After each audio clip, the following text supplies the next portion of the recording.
Salisbury Cathedral. For centuries, this pinnacle of medieval engineering and architecture has stood proud, surviving wars, floods and the Reformation. But we're here because of what hasn't survived. 200 years ago, they knocked down some of the cathedral's most beautiful buildings. Somewhere over here was Salisbury's original bell tower, a magnificent Gothic construction that soared hundreds of feet into the air.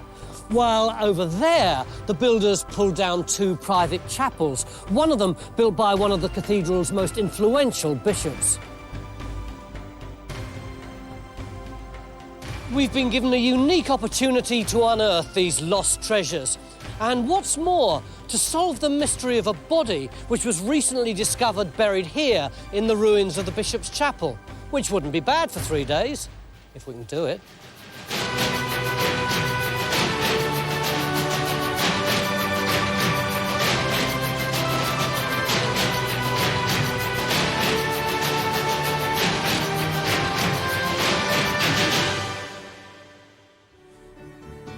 Salisbury Cathedral has dominated the Wiltshire countryside for almost 800 years. It's a building that's literally crammed to the rafters with some of the finest medieval craftsmanship in the world. A breathtaking statement of the wealth, power and influence of the church. But not all of it has survived the ravages of time and the redesigns of man. So we've been invited here by the cathedral's dean and chapter to rediscover some of the architectural treasures that have disappeared. And to be honest, we're really rather excited at the prospect. Mick, for years and years, you and I have been digging abbeys and nunneries and monasteries. This is a bit different, isn't it? This is fantastic, isn't it? The scale of it. Phil, this is your city, isn't it? Absolutely. It's funny, really. I mean, we all regard this as an archaeological monument, but if you live in the city, it's more than that. You know, I can pull back the curtains every morning and I see this. It's an absolute icon, it really is.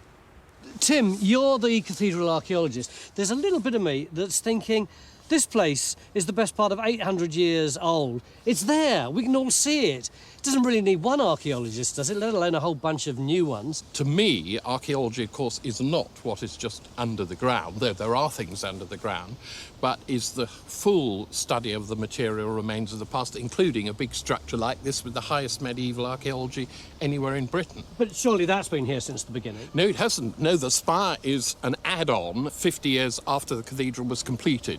Yeah, we've got an engraving, look, that shows that before that there was a separate tower which had the bells in it, and that was there until the 18th century. Phil, I was going to ask you where the belfry is in the ground, but this being Time Team, I've got a suspicion I know already. You know us too well, Tony, don't you, really? Yeah, we're actually standing on it. I think what we're going to have to do is run the radar over it just to confirm exactly where it is. But it's bang here. The plan suggests the original bell tower had a massive footprint, which is the sort of thing geophys was designed for. But this isn't the only thing to dig, because the major redevelopment in 1789 that destroyed the bell tower also robbed the cathedral of other stunning medieval buildings, including the private chapel of the cathedral's most colourful bishop. We've got this fantastic 17th century engraving of the cathedral. In the East End here, it shows a couple of chapels that aren't here anymore. This one, ours, built by Bishop Richard Beecham. Now, Bishop Beauchamp dies in 1481 and he leaves instructions in his will that he's to be buried in the middle of this chapel. What's so exciting about digging a chapel? This was one of the key chantry chapels put onto the cathedral in the 15th century when the east end of the cathedral was completely reorganised because Bishop Beauchamp, who was a very, very powerful figure in the Wars of the Roses period, had managed eventually to get Osmond, the Norman Bishop of Salisbury, from Ulcerum, canonised by the Pope in 1457. So there was a brand new shrine in the east end of the cathedral here, and that's why he obviously wanted to have his chantry chapel as close as possible. Beecham was buried in his chapel in 1481, and engravings suggest it was a little masterpiece of medieval Gothic architecture.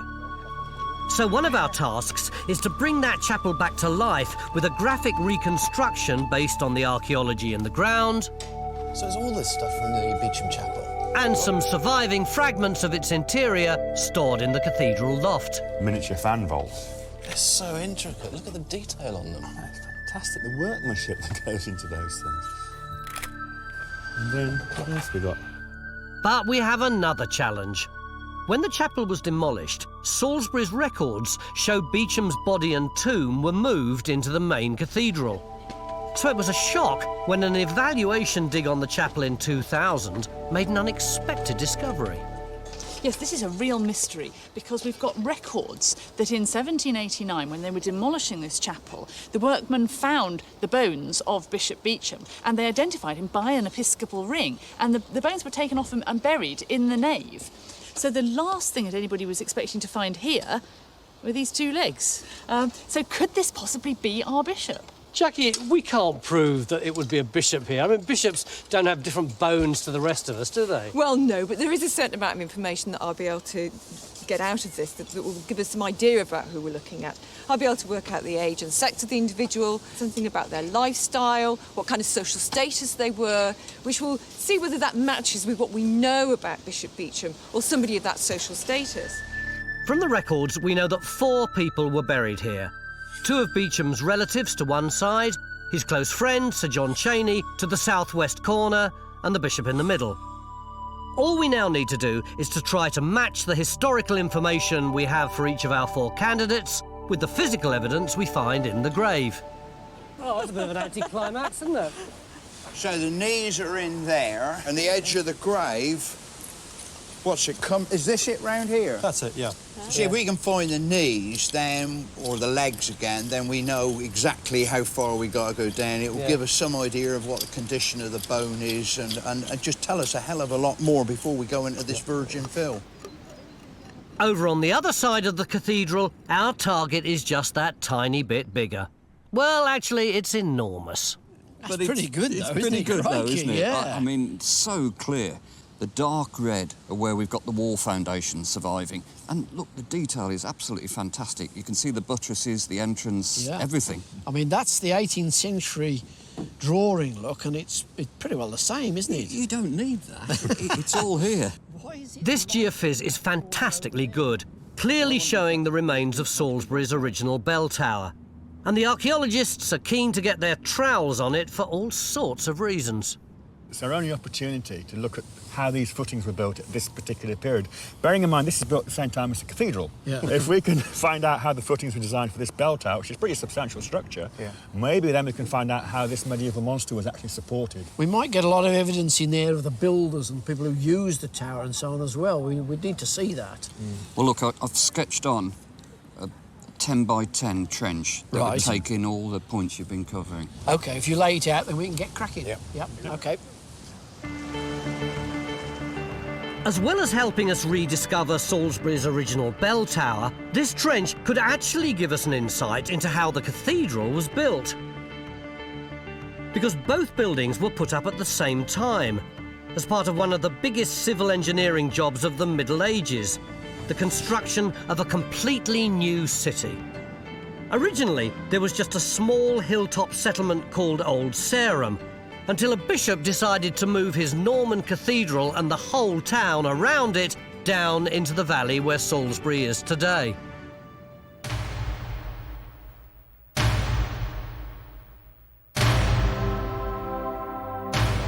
And he built a masterpiece, a building that celebrated God, would guarantee the bishop's admission into heaven, and would become a site of wondrous pilgrimage for the poor of the medieval world. Of course, some people on the team are bound to have a slightly different take on it all. These were celibate men who were the bishops, and they were always men. They acquired wealth and estates to support their office and their retainers.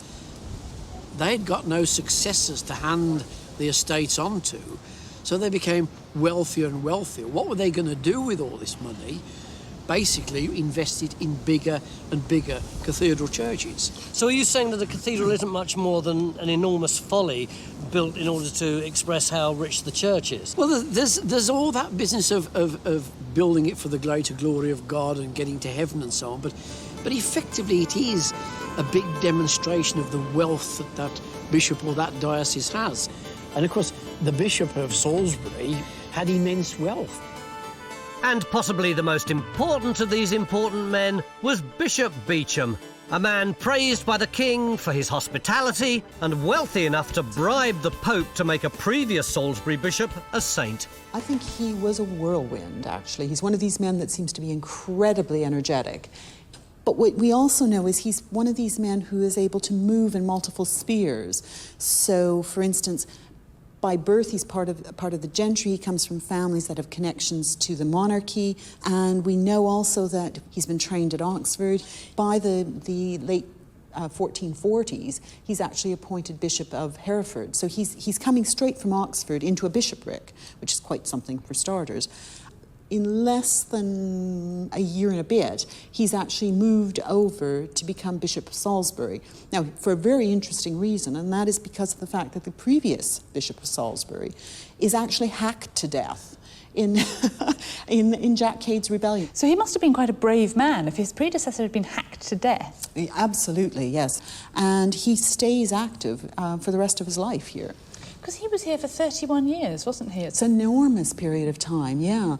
So he was about 60-odd, early 60s when he died? Yeah, I would think so. He's got to be in that range, which is, for that period of time, really old. When he writes the opening to his will, he's quite clear that he thinks he's really lived a long life. And it's just that sort of information that Jackie can use to help identify the mysterious burial. Ah. Because over at the chapel trench, we've just located the shin bones of our potential bishop. Looking just at those two bones, what's your instant reaction? What can you learn from just that first glimpse of those two bones? Well, the main thing it tells me is that the bone is in very good condition. I mean, the better condition the bone is in, the more you can tell from it. So that's a good start. While at the bell tower trench, a day's strenuous digging has revealed the first evidence of how the medieval builders set about constructing not just the tower, but possibly the cathedral. We've got this really lovely core foundation of a wall of a bell tower running all the way through this trench. It doesn't look very pretty. As you can see, there's this rubber cut going all the way through the middle. And that's because they've taken away all of the really nice, pretty facing. But then over here, we've got this kind of white mortar just coming through there. That's an internal floor surface, we think. And it's much later. It's got brick in it, and we've had clay pipe from there. But it's very much different to the stuff at the bottom over there. We think that's much earlier.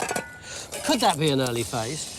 Well, I'm just wondering whether it's not actually the foundation for the whole thing. The foundation? Yeah. It's only a couple of foot below the surface.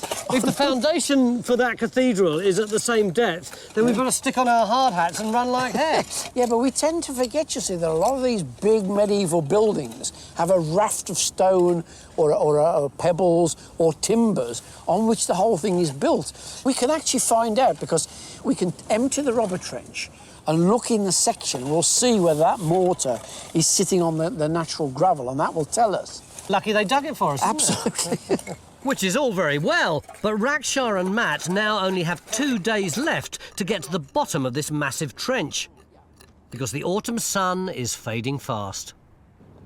End of day one, and we're losing light by the second. But the good news is we've found the legs of our body. But does it go that way? Does it go that way? And is it our bishop?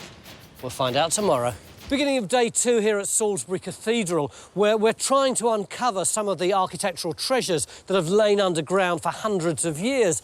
Just behind me where that yellow digger is, we think we may have got the medieval bell tower. If we have, it should give us some clues about how this place was originally built. But round the corner here, and this is really intriguing, we could have the body of a very famous bishop which has been lying here for over 500 years. Although at the moment, Jackie, all I can see is a pair of shin bones. That's right, you've got this lovely sharp ridge down the front. That's the bit that hurts when somebody kicks you on it.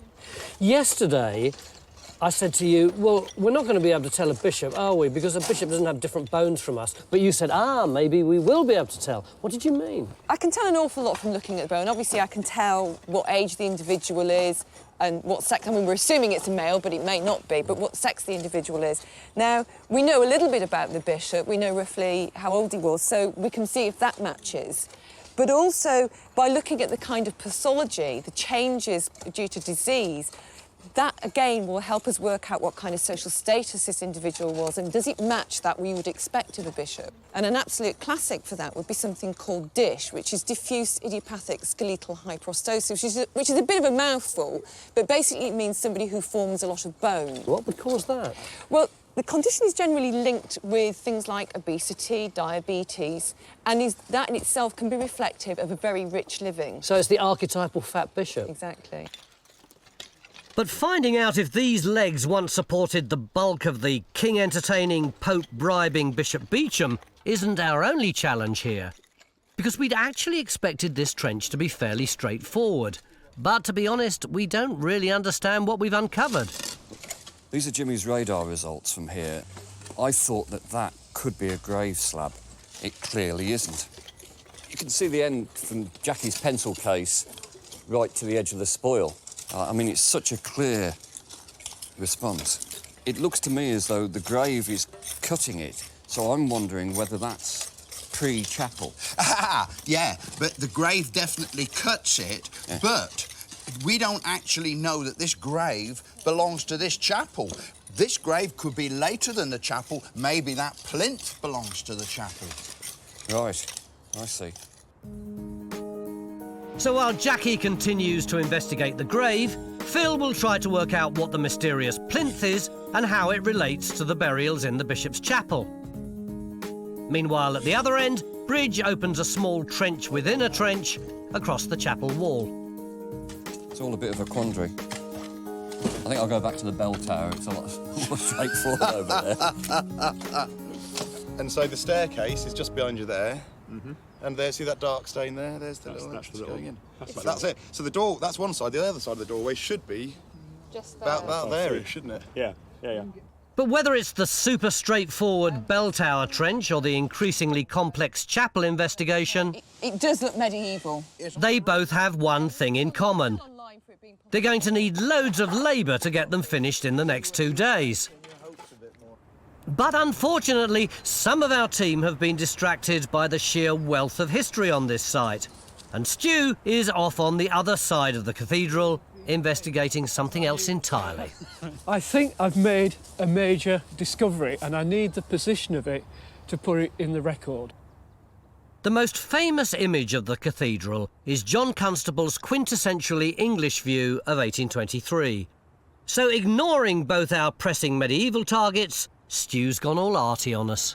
I think what we've got here is the exact position that Constable produced this very famous painting of the cathedral from. Where his easel was? This exact spot. Just here? Yeah, and I need to treat it like an archaeological find, and I need the coordinates of it. That's a major event in time, that's fantastic. Well, the reason I'm confident I've got it is because if you look at the drawing itself for a start, there's a very, very high degree of observation going on in this drawing. Huge amount of detail on there, isn't It is. It's a really good architectural depiction, so you know he's drawing it with a certain amount of confidence that you can rely on.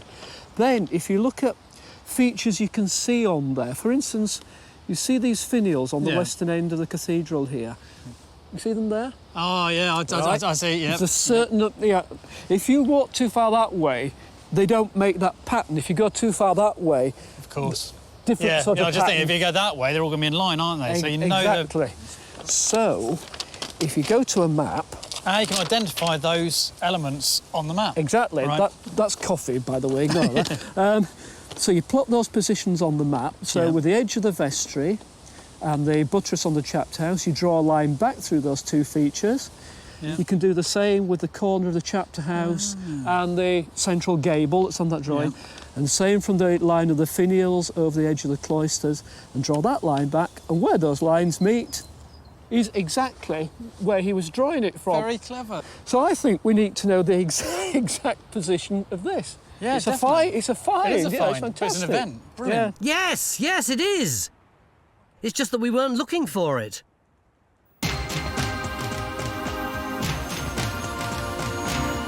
And unfortunately, Stewart's not the only one off on his own flight of fancy. After over 170 digs, Phil had to choose this one to take his first helicopter trip. I feel like a tourist. It's amazing. And it's all very exciting for someone who's lived for decades in the shadow of the cathedral. Hey, there's home. Absolutely. It is. Normally I see the world from 6 feet off the ground. This just gives you such a wonderful perspective.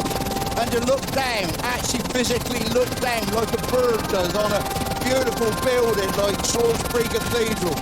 This is absolutely a dream come true.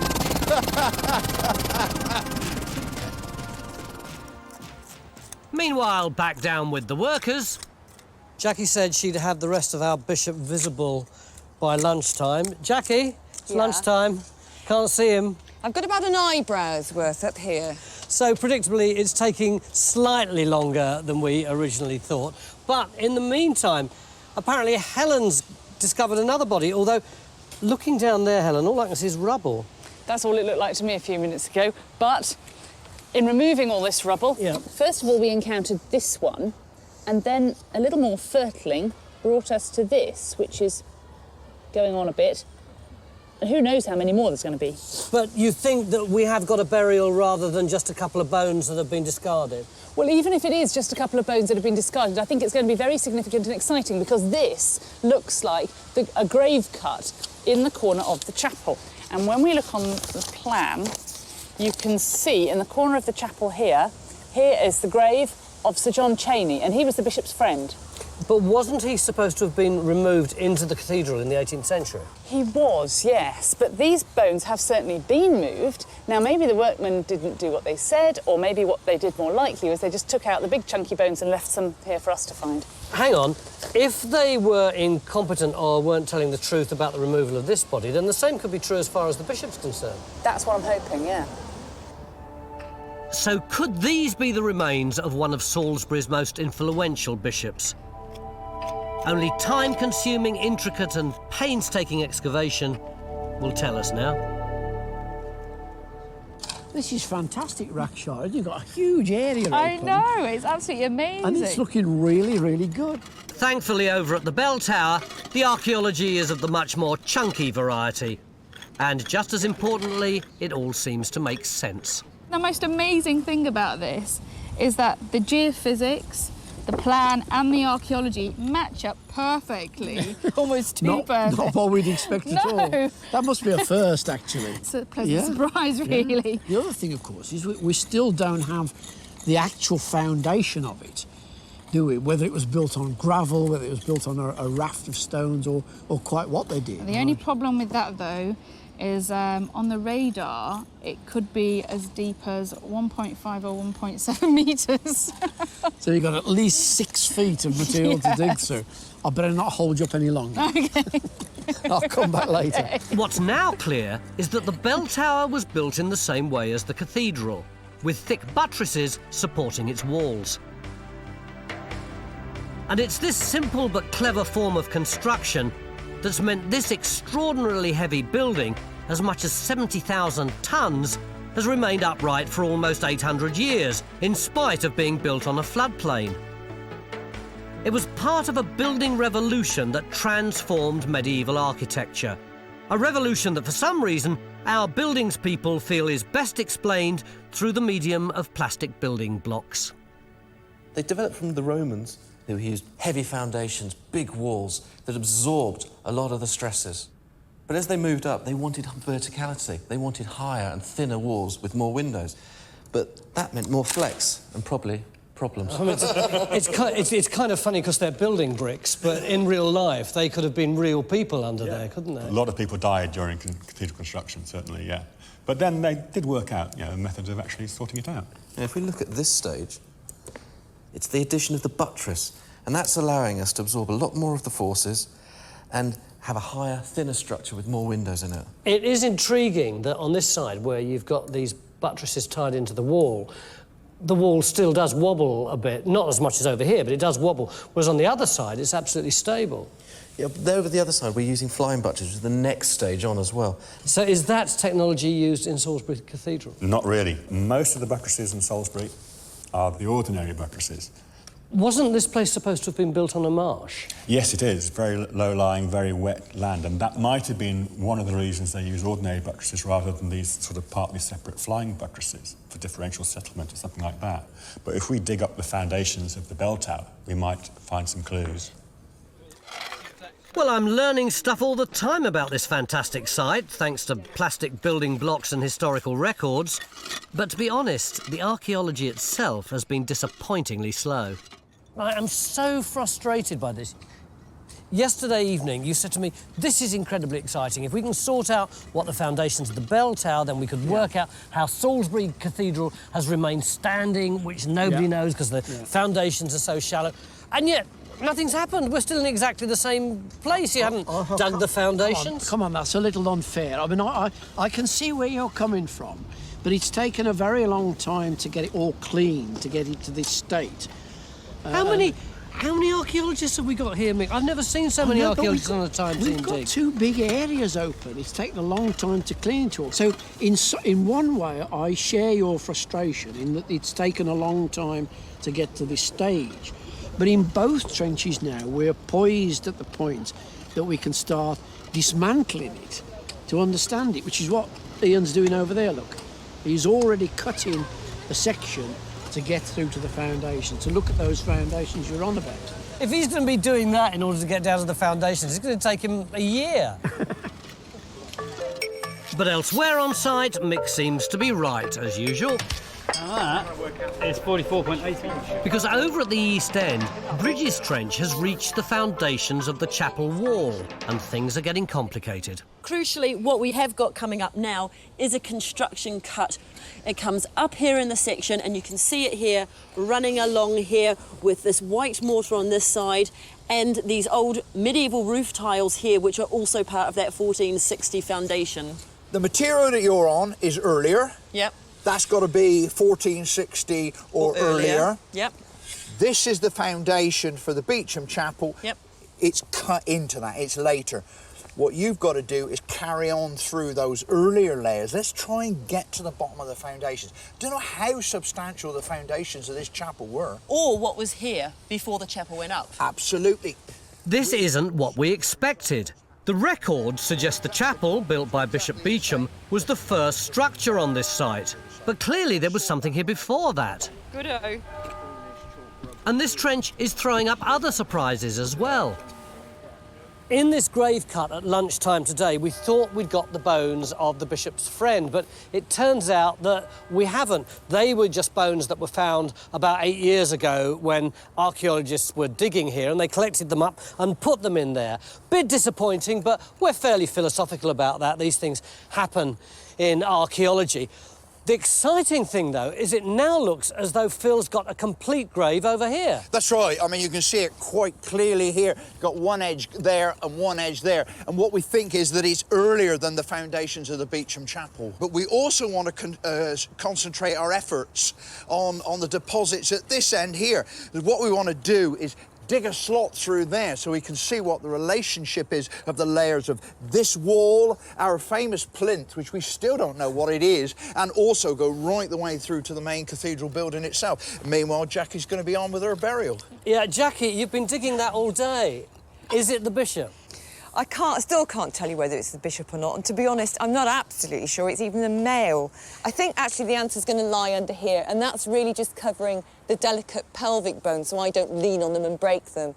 But that's going to tell us the sex of the individual. So we'll find out tomorrow. Beginning of day 3 here in the sumptuous surroundings of Salisbury Cathedral, and we've really got our work cut out today. See this enormous trench? We're going to puncture down a couple of metres in order to try and find out what the foundations are made of, because if we can, then we can conclude what the foundations of the cathedral itself are made of. Meanwhile, round the corner, Jack is still excavating her bishop, although there's a slight technical problem. She now thinks it might be a woman. Jackie, what was it originally that made you think that that skeleton might be a woman? Well, the first view I had of the skull was of the sort of this eyebrow region here. And in a male, that is usually quite pronounced, whereas in females that tends to be much smoother.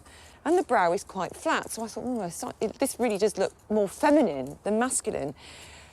As I've started to uncover more of the skull and I can see more of the features, there are some masculine features there. I actually doubt whether that's Bishop Beauchamp at all. Why do you say that? Well, the clue actually lies in this grave, the grave of John Cheney's, who was Beauchamp's friend.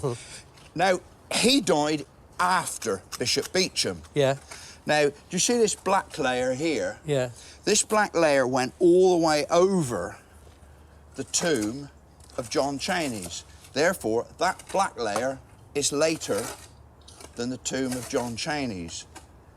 That skeleton, that grave, cuts through that black layer. So that grave is later than that black, which is later than John Cheney's, who died after Bishop Beauchamp.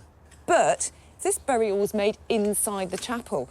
This is not the coffin of an 18th century or a 19th century individual. So this grave was put in before this chapel was knocked down in the 18th century? It was put in before the chapel was knocked down, so this must be an important individual. And as far as we know, there's no record of them going in here, so it's still something of a mystery. But this burial's identity is only one of the mysteries in this trench. We've also uncovered evidence of foundations that are earlier than those of Beecham's chapel. And there's nothing in the comprehensive cathedral records to explain what they could belong to. Over in the bell tower trench, the pace, as always, seems to be much more civilised.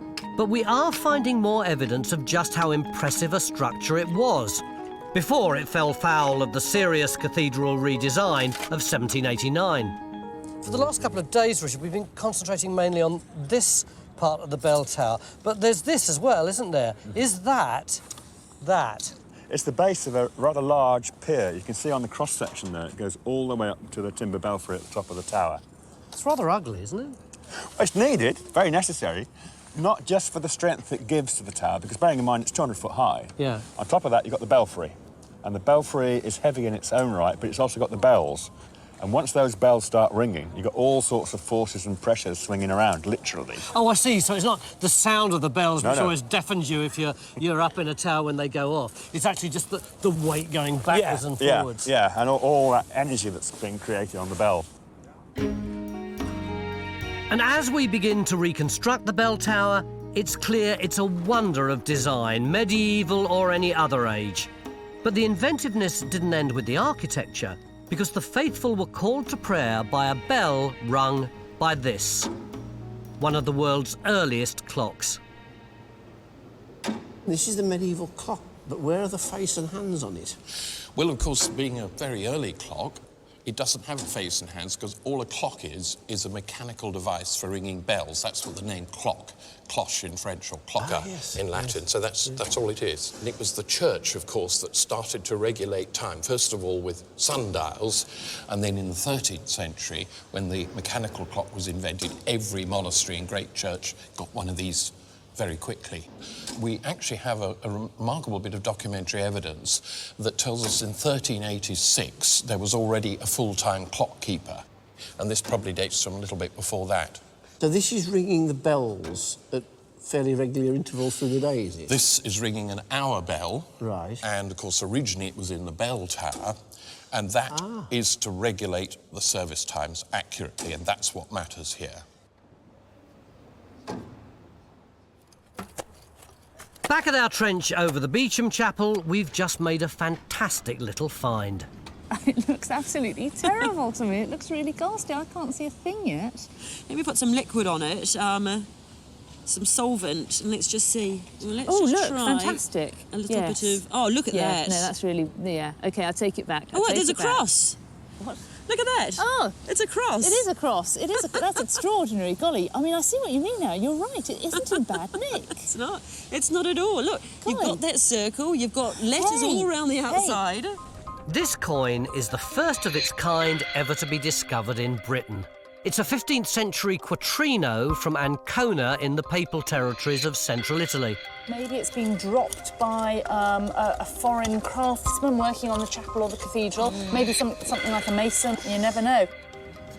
So is this the edge of the grave? It could well be, couldn't it? And as we get to grips with the dating sequence of the trench, it's becoming clear that most of the graves we're uncovering form part of a burial ground that was here before the chapel was built in the 1460s. But there's still our mysterious body that was buried here long after Beecham was interred here. You're into the pelvis area now, Jackie. Any indication of what the sex might have been?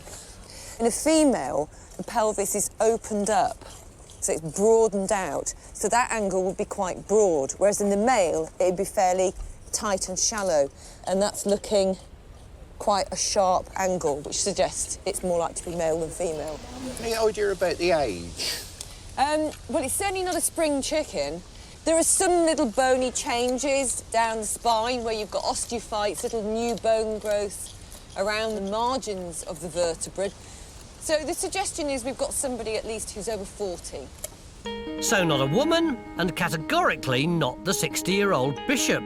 But the question remains, who was important enough to be buried in the Beecham family chapel, but mysterious enough not to be entered in the official cathedral records? There are only 4 known burials here. But our grave, it seems, is somewhere around here. It has got to post-date John Cheney's grave, and I did wonder whether one could say with any confidence whether this grave ought to be before the Reformation. Extremely likely, because this was abolished in 1548. And it's important also that we think about the fact that it's family, because this is a chapel that is essentially a family chapel. Yeah, so all we need to do is go and look through the family tree and find out who died in that 39-year slice between 1509 and 1548. In theory, it ought to be quite simple. I hope so. It's a tough challenge when you've barely half a day left. For the last 2 days, we've been marvelling over how straightforward the archaeology in this trench is. Well, at least that's what we thought. What's gone wrong, Raksha? Matt's just gone and found a wall that we never knew even existed. This wall running along here. And the other interesting thing is the floor layers, they seal the wall, and this foundation is cutting into it. Hang on, doesn't that mean that that wall is earlier than the bell tower? Yes, it is. On what was supposedly a greenfield site? Yep. What does that mean, Rich? I don't know. Well, it shouldn't be there. If that wasn't bad enough, what about where Ian is? Ian, you were going to go right down as far as the base of the foundations, weren't you, until you came to the natural? Yeah. What about those 2 stones in the corner of your trench? They appear to be 2 ashlar blocks which are underneath this floor with herringbone tooling on them. What would herringbone tooling say to you? It looks early. I mean, you're probably talking Norman or earlier. When you say earlier, so it could even be Saxon? Possibly. I bet you're glad it's you who's got to interpret what's happening here. Oh, I'm loving it, yes. This is the last thing we expected. And if that wasn't enough, the archaeologists are now getting very hot under the collar around at the East End, where they think we may be about to rewrite the history of Salisbury Cathedral. Where we have the problem is this whacking great chalk foundation, Absolutely. which literally dominates our entire trench. The seriously big question is to take that chalk foundation and the buttress and say which is earlier than the other. Absolutely. And as far as we can see, they pretty much butt up together.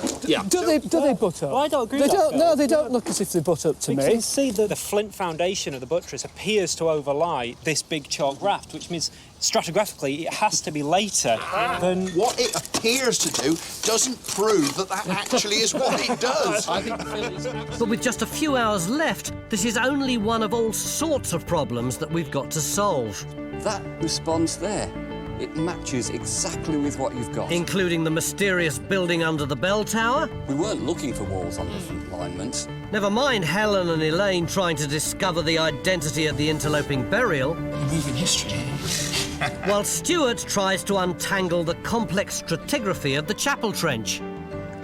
I may once have felt that things were proceeding a bit slowly on this fantastic site.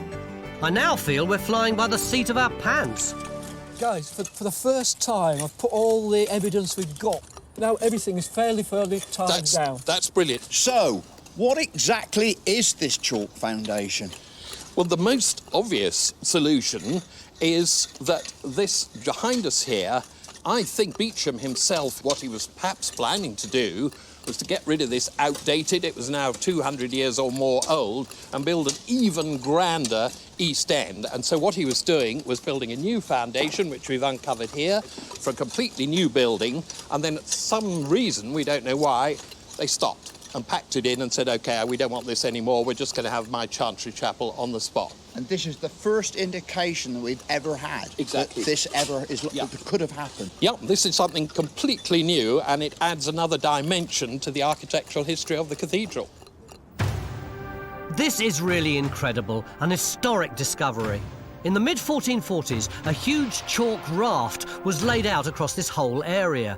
It would seem this was the first stage of an ambitious and expensive plan by Bishop Beauchamp to build an entire new East End, probably to honour St Osmund, Salisbury's patron saint. It's a grand plan that would have transformed this famous aspect of the cathedral, although we can only guess how. But for some reason it never happened, and Beecham instead used the space for his own private chapel. Even then he didn't skimp and built a spectacular memorial to himself, with his tomb taking centre stage in a highly Gothic and intricately designed interior.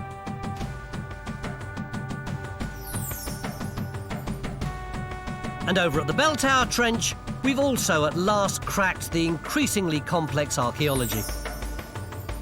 If you were a bell ringer in the Middle Ages, you would have come in through a big door here. You would have walked across this floor here. It would have been higher than it is now, but all the stones have been robbed out until you came to another wooden doorway here, which you open, probably in like that. You come into a lobby. You can see the ghost of it on the ground still, although all the stones of the wall have been robbed out. You then come to a stair. Once again, that's been robbed away. You walk along it like that. And then you get to the first step of the spiral staircase to take you up to the bells. You can see how the masons have drawn some lines here to line up the staircase, and off you go, round and round, right up as far as you want to. So that is simple, but this half of the trench has been a complete pig, hasn't it, mate? Yeah, it has, but I think we understand it now. Come on then, tell me the story. Well, you saw this wall earlier that's underneath the tower. Yeah. There are two possibilities for this, we think. One is, although we talk about this as a greenfield site, that doesn't mean that people aren't using it and aren't living around here. So it might be something to do with the settlements around here. But much more likely, Tim, is that this is something to do with a huge cathedral building project, isn't it? Absolutely, and I think it's very clear that's what it is now, because it's quite a narrow wall, it's a rough building, and it's very thin, so it probably had a wooden sill beam. I was going to say, it's almost certainly timber framed. Exactly. And we probably ought to be thinking of a timber shed, you know, because there's going to be... Do we know which is the outside and which is the inside? Well, we think we might, don't we? Yes, because what we seem to have here are large numbers of fragments of Purbeck marble. It is all right if I come in here, isn't it? It's only spoiled down here. So this is the marble, is it? That's right. Quite a lot of these pieces here are broken off bits of Purbeck marble, which were being worked in vast quantities for this cathedral. So you think that this was some kind of workman's workshop? Yeah. Which was used during the building of that. Yeah. Then when that was finished, they demolished it before they... Absolutely. This is a fantastic find. Actual evidence of the craftsmen who would have toiled for decades in workshops like this one to build the grand monument that still stands today. And yet we still haven't finished with this trench. What about over in this little sondage? We've got a couple of stones here too. Do you think they're also debris from the original building of the cathedral? Well, as well as the big building project here, they're dismantling the Norman cathedral up at Old Sarum, and they're bringing material down from it and reusing it in this building project. Yeah. And that has been there since the 10th century. Ah, so that could explain why we've got such old markings on it. They could be early Norman, they could even be before 1066. Probably Norman. I'll go for Norman. OK, but the real reason that we put this sondage in the first place, before we were distracted by this earlier wall, was because we wanted to find out how they had built these foundations, because that might give us a clue to how they built the foundations here. Have we learnt anything? We've learnt a great deal. We can now see very clearly indeed how this foundation goes right down onto that wonderful gravel bed, The bottom of the foundation is there, sitting on the gravel, and the water table is there as well. So it's exactly the bottom of everything here. Richard, are you convinced that they could have used exactly the technique that we can see in this trench in order to build that massive building? Perfectly happy, because bearing in mind that this thing's 200 foot in total, but the first 80 foot or so is masonry, the same height roughly as the cathedral. So in relative terms, this is taking as much weight as over there, so yeah. So the medieval architects knew that this floodplain contained a natural gravel island. It was sturdy enough to support the bell tower and cathedral, even though the depth and size of their foundations were a mere fraction of the colossal structures they held up. But I just can't help feeling slightly hacked off with the 1780s redevelopment that robbed Salisbury of this fantastic example of their craft. It would look breathtaking today. But even now, at the end of a monumental dig, there's still one final question to answer. Well, we know now, don't we, where Bishop Beauchamp was buried. He was buried here and then was disinterred and laid to rest in the cathedral. But that begs the question, who is this? I know, we had such a problem because we were looking for somebody of relatively low status. He had no monument, he had no elaborate coffin fittings, he had no grave lining, nothing like that, and yet he was buried in the Beecham's Chantry Chapel, so he must have been one of the family. The thing is, though, that when we went back to the family trees, we found that line after line of the Beecham family went extinct, so we had a real problem. Yes, we were looking at them, and as a line would go extinct, they would say died without issue, died without any children, died without issue. And then we got to Bishop Beauchamp's brother's son, so in other words, his nephew, who died without legitimate issue. Now that suggests that this might just very possibly be Bishop Beauchamp's great-nephew. And so our best guess is that this is the last resting place of Anthony, illegitimate son of Lord Richard Beauchamp. The cathedral will now recover and preserve this burial here, with the newly found knowledge of his link to one of Salisbury Cathedral's most ambitious and powerful bishops. So this chap is the last of the Beauchamps. Hello, my name's John Gator. Time Team is fan-funded by Patreon. This vital support helps us to make new episodes. Joining Patreon gives you access to exclusive interviews, 3D models and masterclasses, plus lots more.